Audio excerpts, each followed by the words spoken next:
بسم الله الرحمن الرحيم. إذا وقعت الواقعة ليس لوقعتها كاذبة خافضة رافعة إذا رجت الأرض رجا وبست الجبال بسا فكانت هباء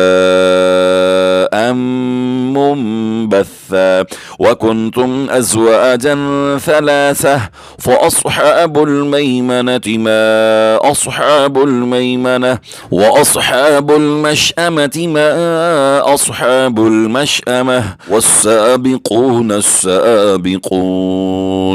أولئك المقربون في جنات النعيم ثلة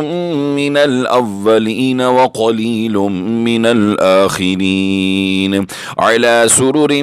موضونة متكئين عليها متقابلين يطوف عليهم ولدان مخلدون بأكواب وأباريق وكأس من معين لا يصدعون عنها ولا ينزفون وفاكهة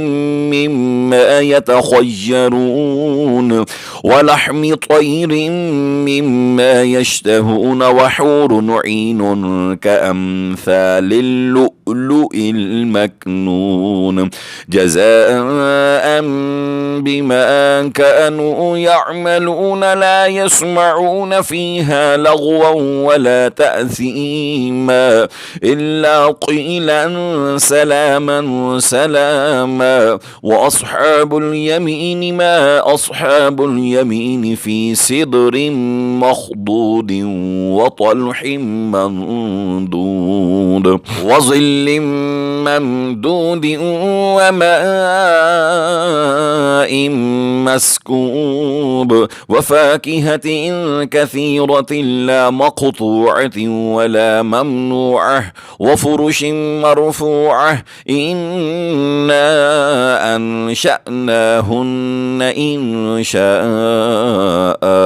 فجعلناهن أبكارا عربا أترابا لأصحاب اليمين ثلة من الأولين وثلة من الآخرين وأصحاب الشمال ما أصحاب الشمال في سموم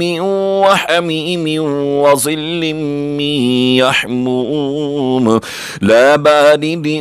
ولا كريم إنهم كانوا قبل ذلك مترفين وكانوا يصرون على الحنث العظيم وكانوا يقولون أئذا متنا وكنا ترابا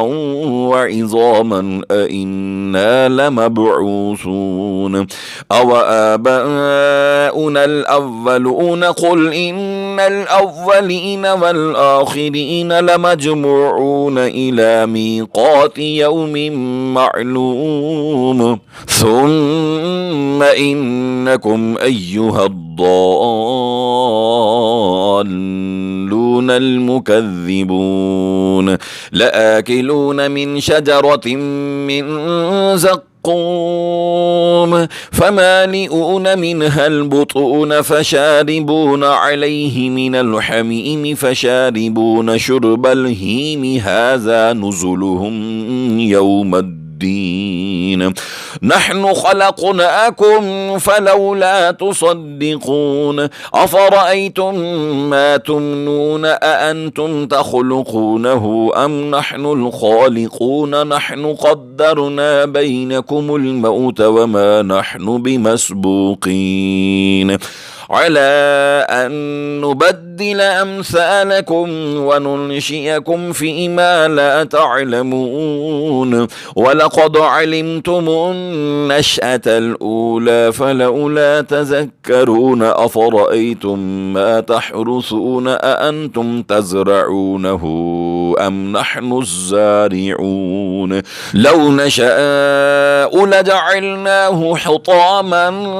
فظلتم تفكرون يتفكهون إنا لمغرمون بل نحن محرومون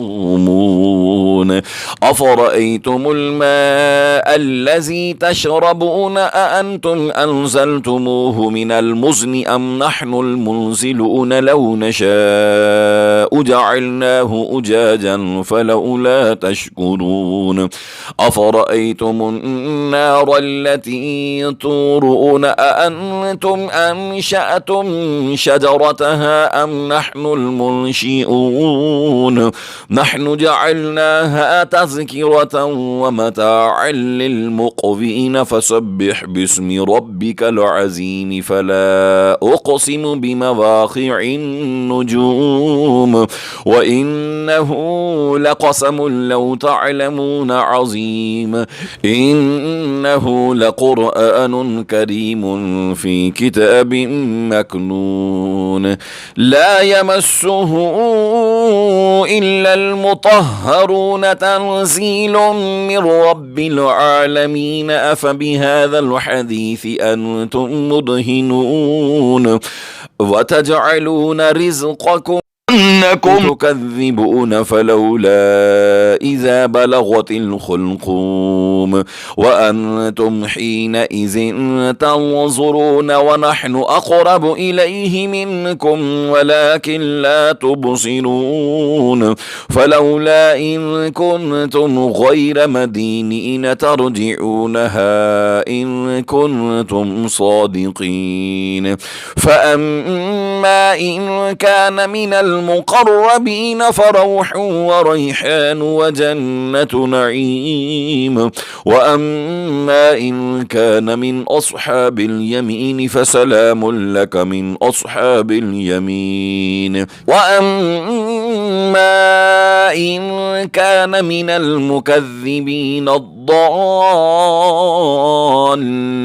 فنزل من حميم وتصلية جحيم إن هذا لهو حق اليقين فسبح باسم ربك العظيم صدق الله العظيم وصدق रसूलुहु नबियुल करीम। अल्लाह पाक हमारा कुरान पढ़ना कबूल फरमाए और कुरान के सदक़े आप सब पर करम और फजल फरमाए, आपके सारे मरहूमीन की मग़फ़िरत फरमाए। हमारे चैनल को ज़रूर सब्सक्राइब कीजिए और घंटी के बटन लाजमी दबाइए। अल्लाह नेगहबान।